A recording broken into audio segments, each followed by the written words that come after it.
सच्चिदानंद भगवान की, सनातन धर्म की।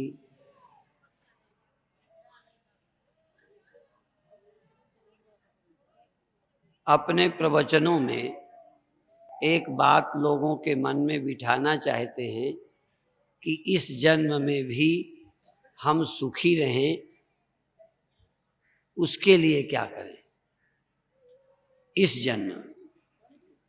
और दूसरा, अगला जन्म यदि हो तो वो हमारा जन्म अच्छा हो, अगले जन्म में भी हम अपने पुण्यों के द्वारा सुखमय जीवन व्यतीत कर सकें।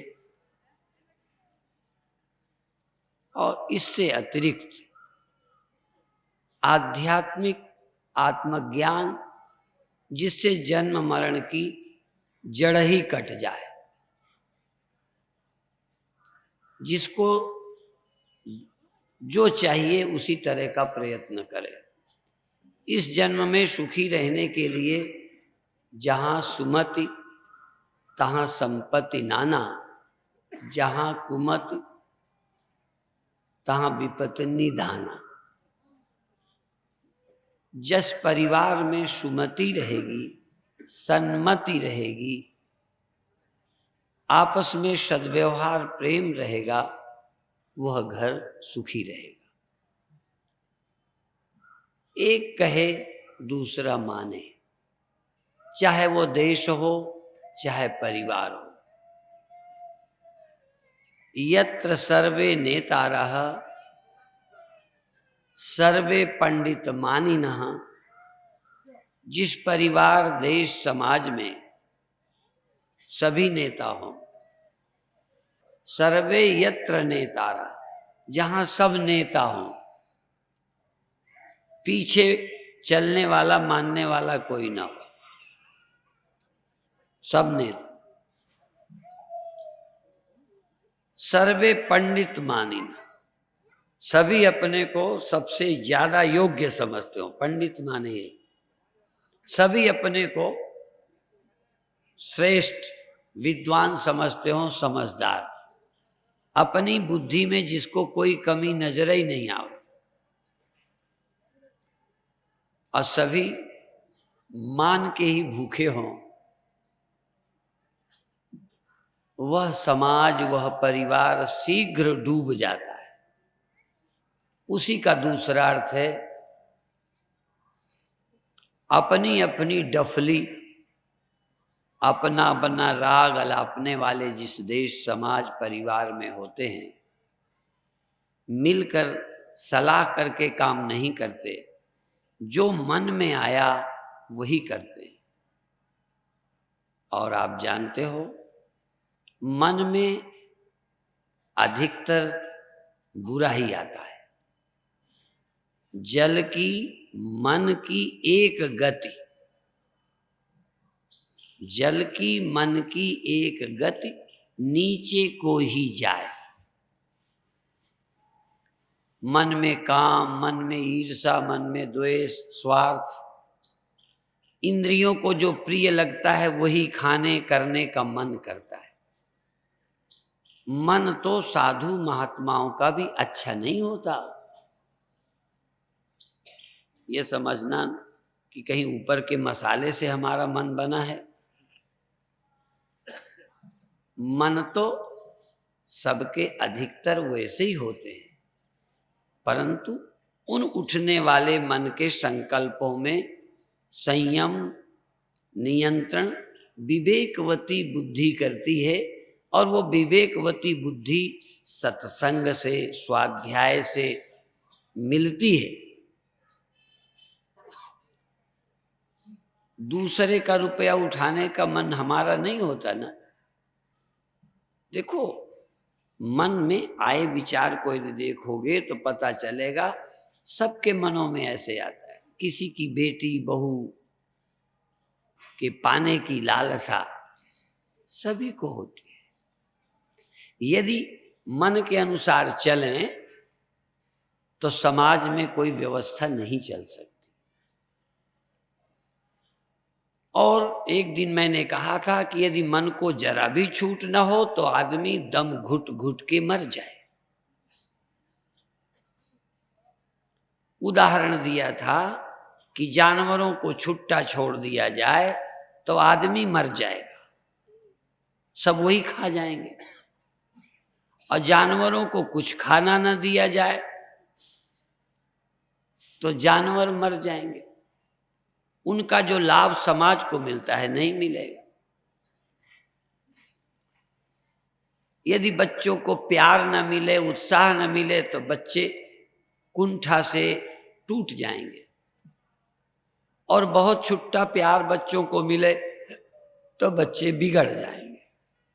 यह युग धीरे धीरे स्वतंत्रता का आ रहा है और उस स्वतंत्रता का परिणाम समाज के सामने आने लगा है, अभी शुरू हुआ है।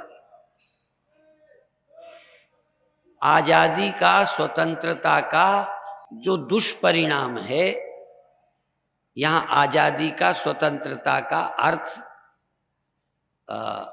मन की, जो मन में आवे सो करने का। ज्ञानी जो परम ज्ञान को उपलब्ध हुए हैं, जो मन इंद्रियों की सीमा के पार चले गए हैं, जिनके अंदर किसी तरह की कमी अंदर रह नहीं गई, उन लोगों को स्वतंत्रता है।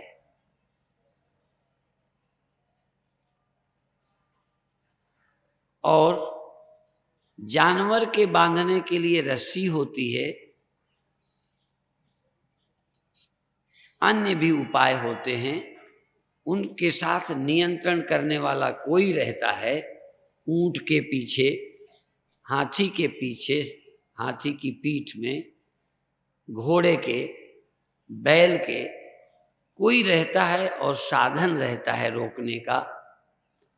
इन इंद्रियों के लिए भी कोई उपाय होना चाहिए, और इन इंद्रियों के लिए भी कुछ न कुछ लगाम है। इंद्रियाणि हयान्याहु, इंद्रियां घोड़े हैं, मन लगाम है, बुद्धि सारथी है। जहां इंद्रियां स्वतंत्र हों, लगाम भी ठीक ना हो, और जो रथ को, घोड़े को, इक्का को हाँक रहा हो वो शराब पिए हो,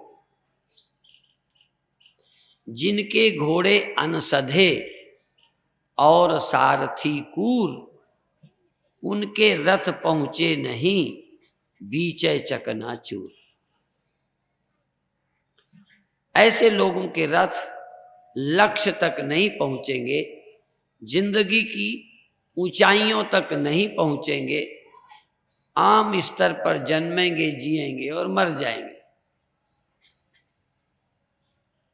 यदि ऐसा कुछ ना होता तो लाखों लाखों लोग साधु बनकर, ऋषि बनकर साधना न करते। इसका मतलब ये नहीं है कि 99% जनता वैसी ही हो जाएगी, पर इसके लिए तैयार होना चाहिए। जो जानवर हैं वो तैयार नहीं होंगे, उनको मनुष्य तैयार कर लेगा। जानवर को नाथ लगाने में, बैल को, ऊंट को नकेल लगाने में, घोड़े को लगाम लगाने में जानवरों की तरफ से प्रयत्न नहीं हुआ, मनुष्य ने किया और उनको उपयोगी बना लिया, इस देश समाज के काम आने लगे। इसी तरह जो मनमुखे हैं, यदि उनको ये लगे कि हम समाज के लिए उपयोगी बन सकते हैं किसी के संग से, हर व्यक्ति समाज के काम में आ सकता है। जानवर ही काम आ सकते हैं नहीं, पेड़ काम आते हैं, गंदगी काम आती है, और उस काम लेने के लिए जो पीछे मनुष्य की बुद्धि है वो जरूरी है। ऐसे ही मनुष्य की बुद्धि के पीछे, क्योंकि मनुष्य का मन और मन का समर्थन बुद्धि करती है, इंद्रियाणाम ही चरताम यन मनोनुविधीयते हरति तस्य प्रज्ञाम वायुर्नावमिमं वशी। इंद्रियां जिसकी विषयों में जाती हैं, मन उनके पीछे चला जाता है और बुद्धि भी अंत में उन्हीं को वोट दे देती है। ठीक है, जो करते हो ठीक है। बुद्धि भी जब उनका समर्थन कर देती है, उसकी प्रज्ञा भी चली जाती है, वो निर्णय भी टिकते नहीं हैं। ऐसे में बुद्धि मन को रोक सके, इंद्रियों को संयमित कर सके, धर्म के अनुसार, परिवार के अनुसार, देश के अनुसार, संस्कृति के अनुसार विश्वास में जी सके। जब हमारे देश के लोग किसी न किसी विश्वास के आधार पर चलते थे तो समस्याएं कम थी। मैं एक उदाहरण बहुत दिया करता हूं, मुझे बड़ा प्यारा लगता है कि मनुष्य को विश्वास शून्य नहीं करना चाहिए। मनुष्य विश्वास के बल पर बहुत ऊंचाइयों तक जाता है। संत विनोबा कहते थे, विज्ञान, वाणी और विश्वास, तीन चीजों के बिना देश अच्छा नहीं बन सकता। विश्वास, विज्ञान और वाणी। हम कुछ न कुछ सुनते हैं, वाणी से बोलकर सुनते हैं, विज्ञान से बहुत कुछ हमें मिलता है और विश्वास से मिलता है। यदि आप ना कोई चिंतन करें, ना विश्वास करें, आप यदि किसी ग्रंथ को ना सुना हो, आपने किसी संत का संग न किया हो, आप ऐसे ही जिए, पैदा हो, तो अब आप बताओ, पैदा होने के और मर जाने के अलावा क्या है?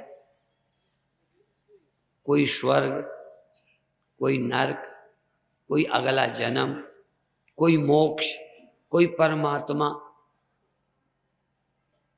यदि हम इन तीन चीजों को निकाल दें, विज्ञान, वाणी और विश्वास, तो हम जानवर हैं। जानवर भी हैं, जीते हैं, खाते हैं, पैदा होते, मरते हैं। प्रश्न उठता है कि फिर जन्म क्यों हुआ है? केवल पैदा होके मर जाना? यदि पैदा होके मर जाना ही सब कुछ था, तो फिर पैदा होने की भी क्या जरूरत थी? कभी सोचे? कई बार तो आजकल विद्यार्थी भी सोचते हैं, जब उनका मित्र मर जाता है, कोई प्रिय मर जाता है, अपना नजदीकी मर जाता है, तो आदमी सोचने को मजबूर हो जाता है। कभी कभी अपना बेटा ही 2-4 बरस का हुआ और चल बसा, तो फिर माताएं भी कहती हैं, भगवान ने दिया ही क्यों था?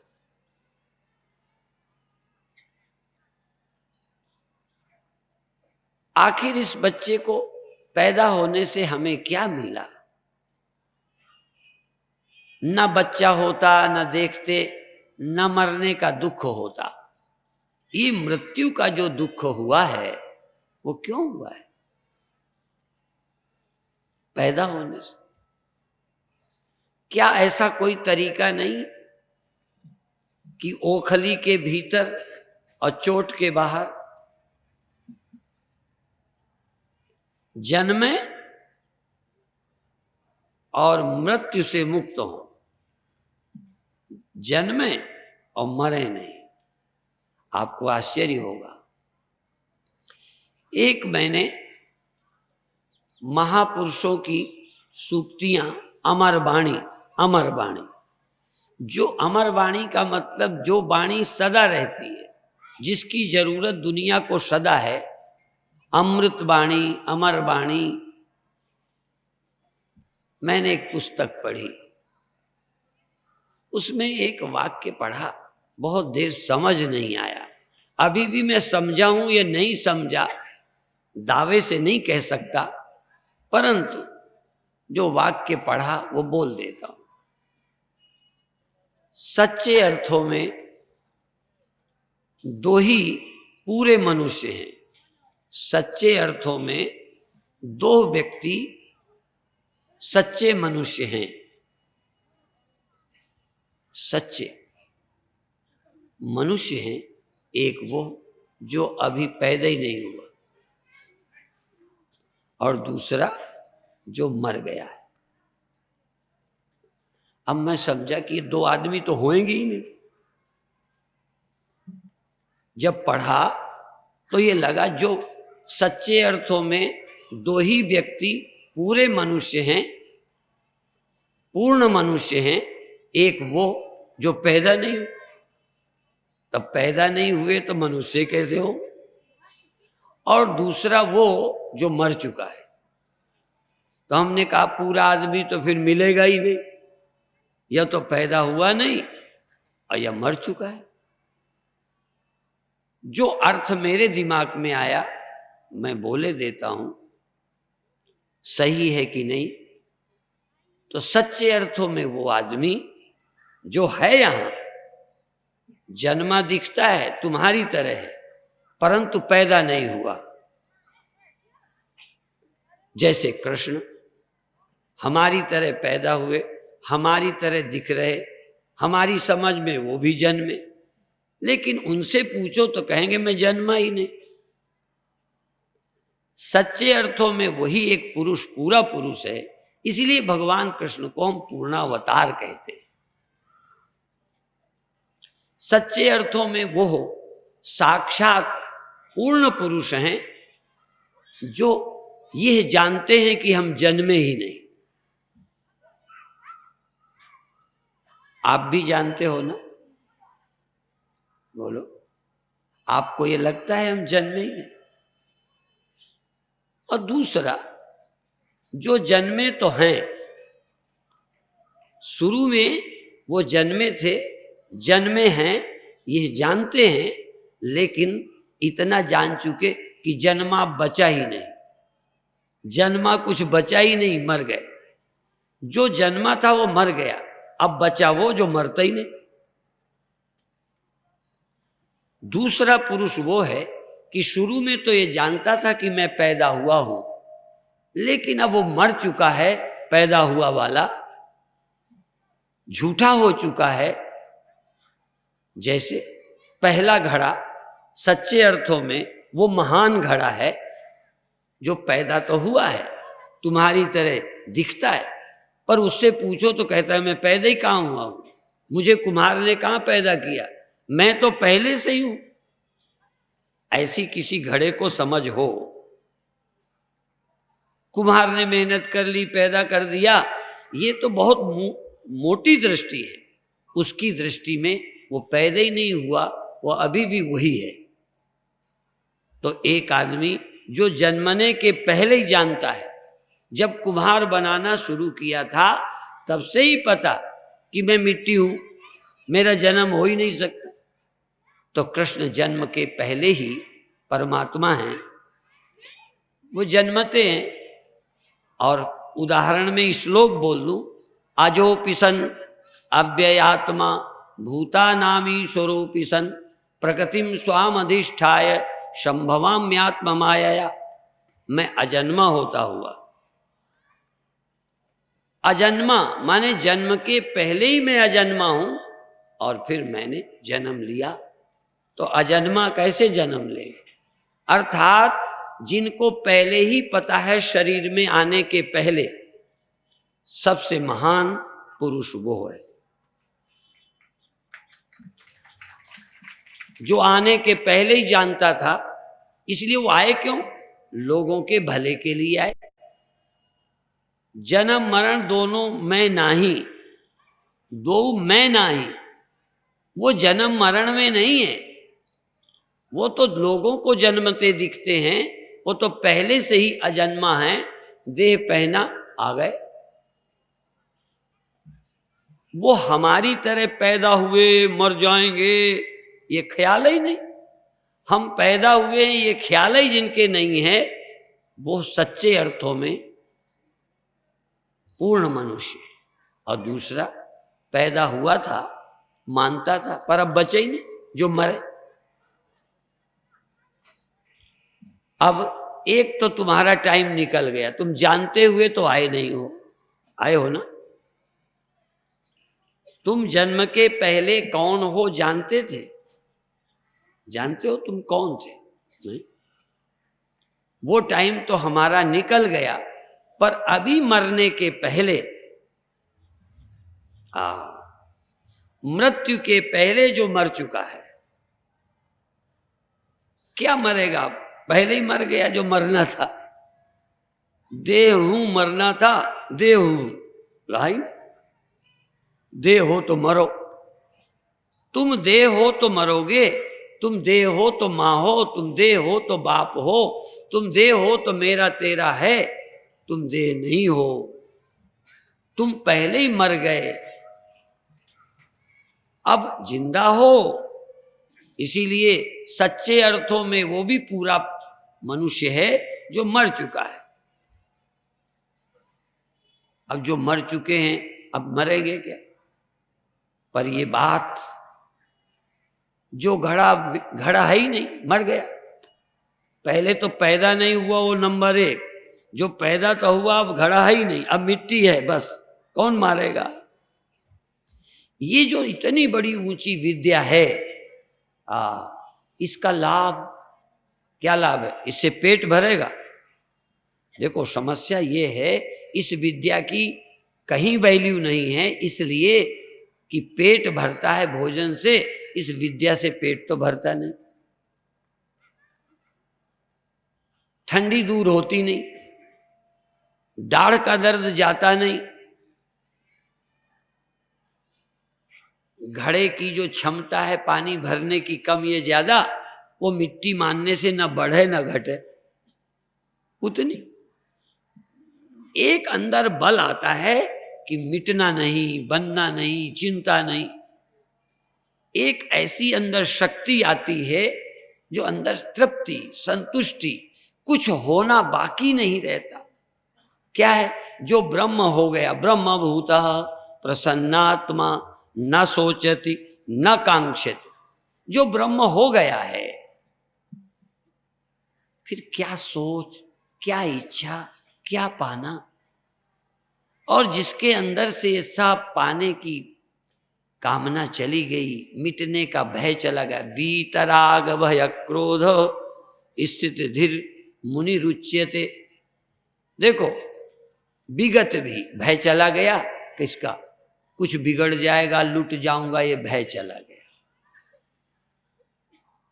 भय नहीं, कामना इसलिए नहीं, क्या चाहूं, जो होऊंगा, जो चाहूंगा वो टिकने वाला घड़ा क्या बन जाए, किला बन जाए, मजबूत बन जाए, पक्का बन जाए, क्या बन जाए तो खतरा खत्म हो जाए। तो कहते जो बना है वो ख्याल छोड़ दे तो खतरा कोई है ही नहीं। खतरा बन के नहीं जाने वाला, बल्कि बने हुए का आग्रह छूट जाए तो भय गया। और बनना कुछ है ही नहीं, कामना गई। आप कुछ बनना चाहते हो कि यहां से वहां ज्यादा मौज होगी, स्वर्ग क्यों जाना चाहते हो? झूठ नहीं बोलना। अब किसी देश में तो पति बदलने का, पत्नी बदलने का भी बड़ा काम चल रहा है, धीरे धीरे यहां भी आने वाला। घबराओ मत, तुम्हें भी मौका मिलेगा।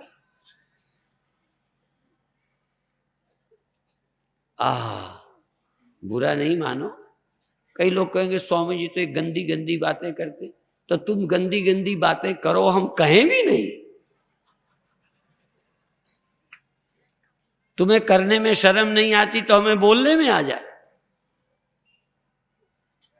तुम स्वर्ग की कल्पना करते हो, वहां जाएंगे मौज में रहेंगे, यहां तो मौज में रह नहीं पाए, वहां क्या, यहां वाली से तो निपट नहीं पा रहे, वहां निपटोगे जाके।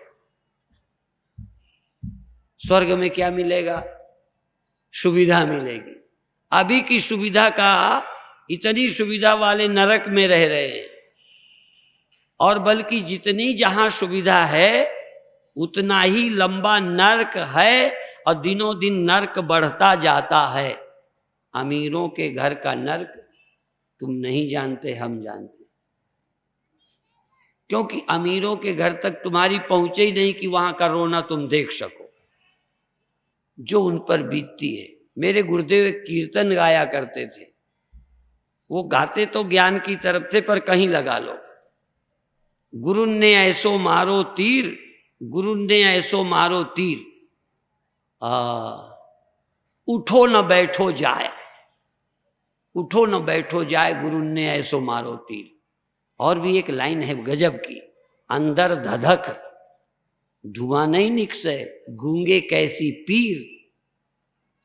और ये बात तुम्हारे यहाँ है, सास ने ऐसो मारो तीर, बहू ने ऐसो मारो तीर, बाप ने ऐसो मारो तीर, और बेटे और बेटियों ने ऐसा की करतूत कि अंदर धधक धुआं नहीं निकसे, गूंगे कैसी पीर। सबन ने ऐसो मारो तीर। हाँ, थोड़ा लाइन बदल के बोलो ना। ऐसे तीर मारे, ये अंदर अंदर जल रहे हैं, धधक रहे हैं, कहें किससे? कोई लॉटरी आई होती, कोई अच्छा होता तो पर्चा छपा के बांटते। ये अंदर जब छाती जलती है, पड़ोसी को बता भी नहीं सकते, रोज धधकते रहते। चिंता सांपी काहि न खाया। रामायण को तुम चाहे जलाओ, चाहे आग लगाओ, चाहे गाली दो तुलसीदास को, पर मामला वही है जो तुलसी ने कहा है, वो सच है। नेता चाहे झुठलाएं, तुम चाहे रामायण को मानो न मानो, पर रामायण ने जो कहा है सबकी बीती कह रही है कहीं ना कहीं। आप जानते हो, चिंता सांपी काहि न खाया, कहू जग जाहि न व्यापी माया। चिंता सांपिनी ने किसे नहीं खाया, ये माया किसे नहीं सताती। मरना माया ही तो है। स्वर्ग नरक जहां लग जग जालू, देखिए सुनिए गुनिय मन माही, मोह मूल परमारथ।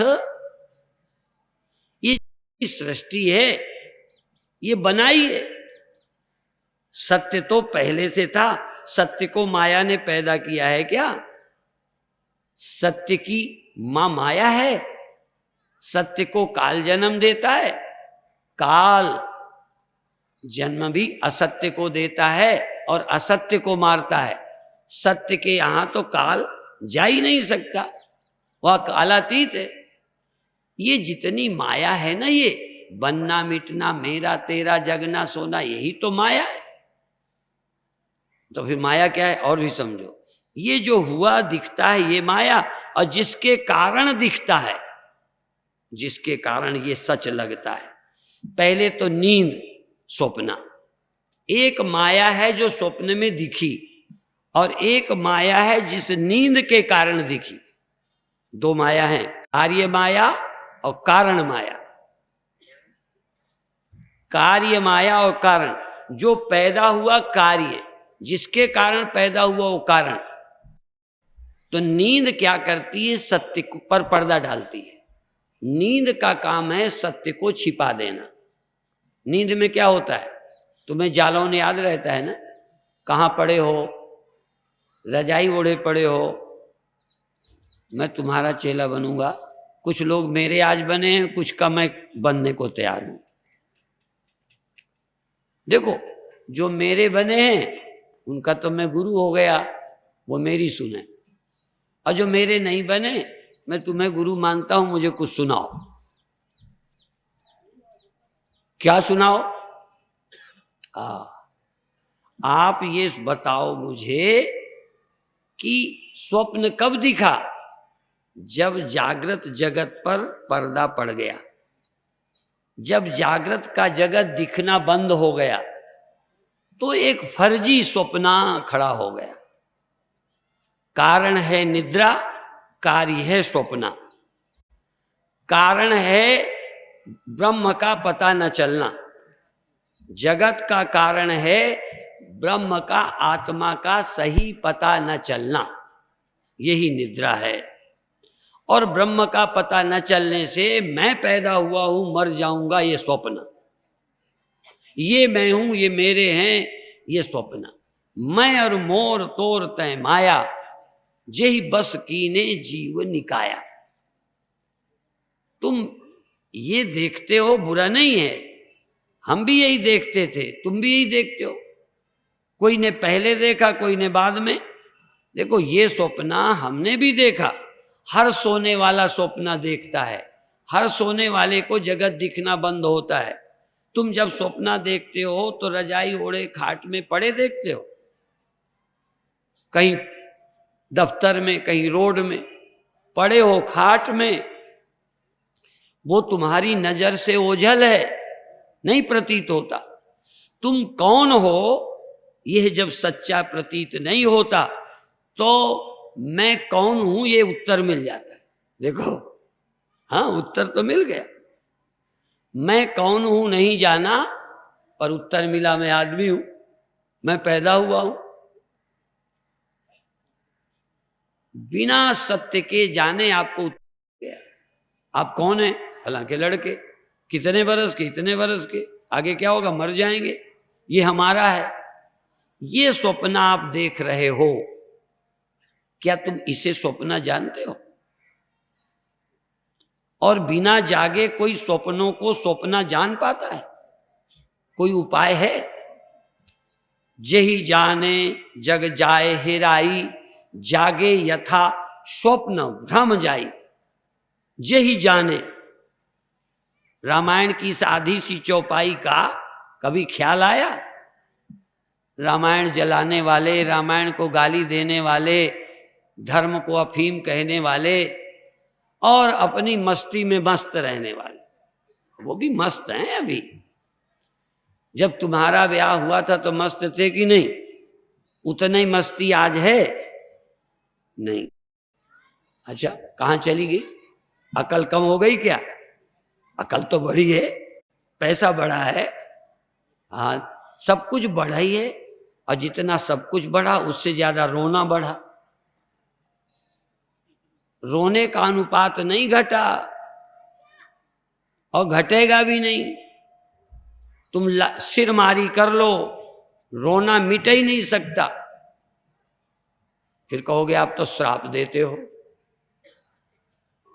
रोना मिट ही नहीं सकता।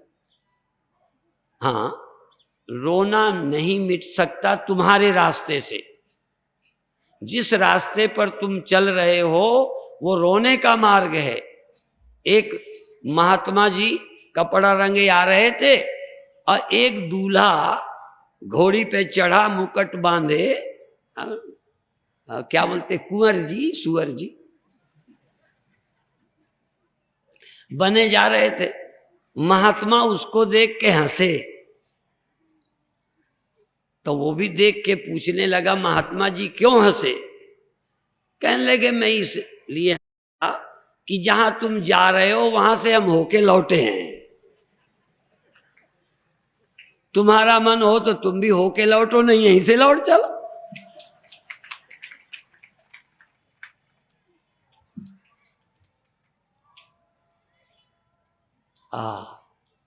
देख लो, सकल कर्म करी थक्यो गोसाई, तुम भी थके अभी नहीं हो और थक लो। गोस्वामी जी कहते, सकल कर्म करी थक्यो गोसाई, सुखी न भयो। या तो तुलसीदास बहुत बेईमान है, जानबूझ के मैं बोल रहा हूं, धोखे से नहीं बोलता। या तो उनको बेईमान मानो कि झूठा है, और यदि सच है तो सकल कर्म करी, सब करा। एक मेरे गुरु भाई थे कानपुर के, कृष्णा जी जानती है, ब्रह्मानंद।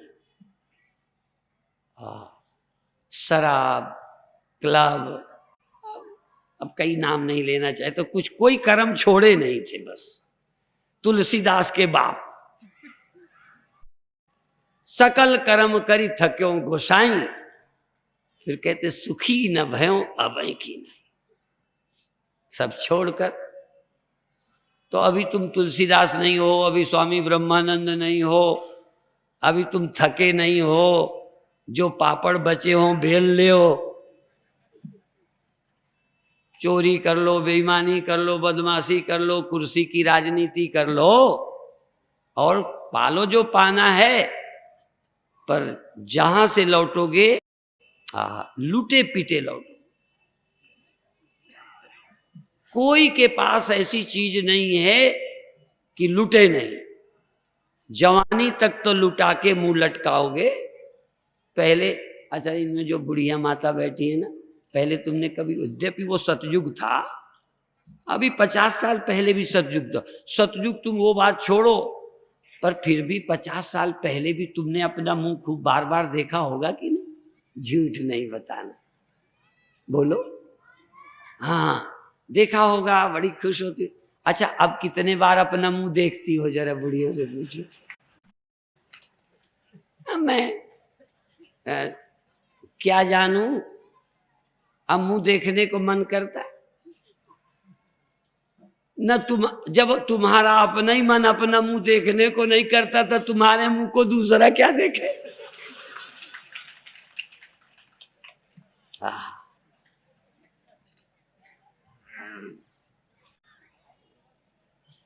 कभी कभी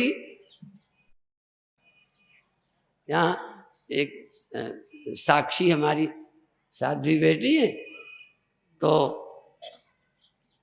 एक बार मैंने कहा अपनी माँ को देख ले। मैंने जानबूझ के कहा माँ को देख, क्योंकि भाभी तेरी शक्ल यही है, भविष्य में जो तुम्हारी सूरत होने वाली है। हाँ, तो अपने बूढ़ों को देखो कि यही आज नहीं कल ऐसे ही तुम्हारा मुंह होगा, फिर कैसा लगेगा? तो लुटोगे ही ना, जवानी लुटाओगे, सौंदर्य लुटाओगे, शक्ति लुटाओगे, आंखों के देखने की लुटाओगे, और जिंदगी जो जी रहे हो वो भी नहीं रहेगी, अर्थात मरोगे। अब बचने का मामला, जानबूझ के पहले तुम जो जानते हो बताओ, तुम मरोगे कि बचोगे? तुम तो, तुम्हारे पास जिंदगी है तो मरने वाली, जवानी है जाने वाली, सुख है छीनने वाला, मित्र है धोखा, पति तो बड़ा साथ देगा ना, और जीवन साथी कि मरण के साथी। हाँ, अब बाकी तो बाहर जीवन साथी भी नहीं, महीने भर के, 3 महीने के, साल भर के, 5 साल के साथी नहीं समझ में। हाँ, तभी हमने इनका नाम सावित्री रखा है कि कोशिश करें, हम नाम जब रखते हैं तो या तो सच्चा रखते हैं या सच्चे होने की संभावना से रखते हैं। भाई ना हो तो नाक रखो नाम की। तुम्हारे नाम इसलिए अच्छे रखे जाते थे कि नाम की नाक रखोगे। और एक देवी लोगों ने कहा शांति शांति, ये नहीं जानते थे कि ब्याह में जाने के बाद वहां आग लगाएगी। शांति देवी नाम तो इसलिए रखते हैं कि जरा नाम का ख्याल रखे, हमारा नाम परमानंद परमानंद है, इसलिए नाम रखे जाते हैं कि याद करोगे। और क्या है संसार में, चलो सुख ही मिल गया तो सुख बटोर के जाओगे, सुविधा लेके जाओगे, शरीर जाएगा नहीं जाएगा। अरे तो मुई सूरत वाद हंकार वो नाम हुआ जो देखनहार। ये तुम्हारा सूरत भी मर जाएगी, समझ भी मर जाएगी, नींद में मर जाती है तो मौत की बात। कई लोग पूछते हैं मरने में हम ब्रह्म हैं, ये ज्ञान रहेगा? उनका नींद में तो रहता नहीं, मरने में क्या रहेगा? अच्छा, लेकिन ये बता दो, नींद में तुम जीवित हो ये ख्याल नहीं रहता तो मैं मर जाऊंगा ये ख्याल आता है? दवा कब खाई जानी चाहिए? जरा ख्याल करके बताओ, दवा की जरूरत कब होती है? कोई तकलीफ हो कि ऐसे? तो नींद में मरने का ही ख्याल था, तो मैं अविनाशी हूं, वहां ख्याल की हमें जरूरत क्या? अचार डालना है ज्ञान का। जहां मौत सताती है वहां मुझे पता हो कि मैं नहीं मरता। जब घड़ा टूट जाएगा, घड़े का ख्याल ही नहीं रहेगा, तो मैं मर जाऊंगा ये ख्याल ही नहीं आएगा, तो मैं मिट्टी हूं ये मुझे जानने की जरूरत ही नहीं है। बात जरा समझो, मरने के बाद मोक्ष 2 कौड़ी का है। इसीलिए इहैव इहैव, जरा भी संस्कृत हमारे ग्रंथ कोई भी उठाकर देखो, इहैव तैर्जिता सर्गो ऐशाम साम्ये स्थितम मन निर्दोषम ही समम तस्माद ब्रह्मणि ते स्थिता। यहां ही जो ब्रह्म को प्राप्त हो गया, यहां ही जो मिट्टी, जो घड़ा मिट्टी हो गया, जो घड़ा मिट्टी हो गया माने शक्ल मिटा ली नहीं, नहीं तो फिर यहां नहीं। घड़े की शक्ल रहते जिसकी अकल, शकल में घड़ा होते अकल में मिटे, तो इहैव तैर्जिता सर्गो, यहीं पर मुक्त हो गया। और जो शकल में और अकल में घड़ा है, अकल में भी घड़ा, शकल में भी, वो मर रहा है कि मिट्टी को प्राप्त कर रहा है? जब अकल में घड़ा ही है तो मरेगा। और यदि अकल के अनुसार शकल है, जरा उल्टा मामला है। जैसी समझ तैसे ही तुम हो, यथा मति तथा गति।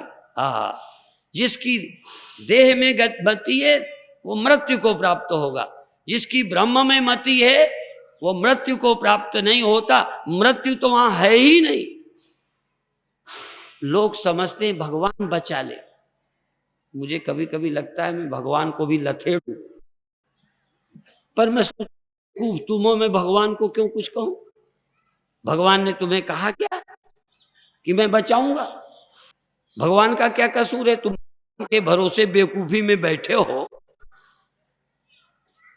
जो घड़ा कहता है मिट्टी मुझे बचाएगी, कहाँ रहती है?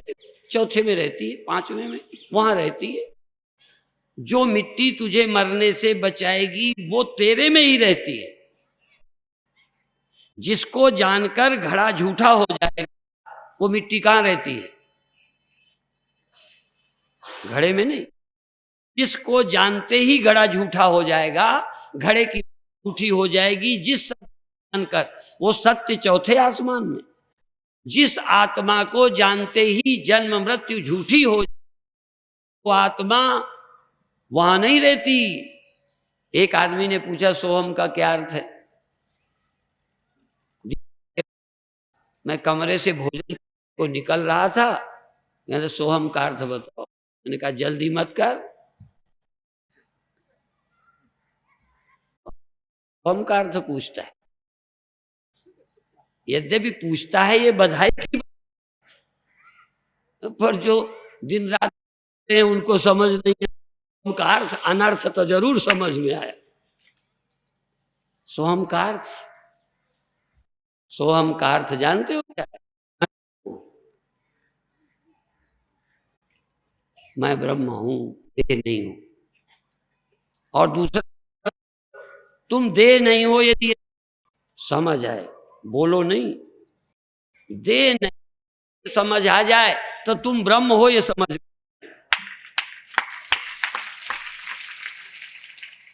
तुम घड़े को समझाओ कि तू घड़ा नहीं है, समझ जाएगा। हम प्रश्न करेंगे यदि तू घड़ा नहीं है ये बता, कहते ये तो मुझे पता नहीं। तो घड़ा नहीं है कैसे समझ गए? कोई कहे ये सर्प नहीं, अंधेरे में सर्प, कोई कहे ये सर्प नहीं है तो मैं समझ गया। तो मैंने कहा ये क्या है ये पहले बता, लेकिन ये तो नहीं समझा। यदि ये नहीं समझा तो सर्प नहीं है कैसे समझ? रस्सी है समझे बिना सर्प नहीं जाता, और सर्प नहीं है ये समझे बिना रस्सी है समझ में नहीं आती। ये बड़ा पेचीदा मामला है। मैं देव हूं वाले, मैं ब्रह्म हूं समझते, और मैं ब्रह्म हूं समझने वाले, मैं देव हूं, ये सब खत्म हो जाती। हसब ठठाए फुलाऊ गालू, एक संग दोनों नहीं हो सकते। रस्सी है, यह सत्य है, ये दो ज्ञान एक अधिष्ठान नहीं हो सकते।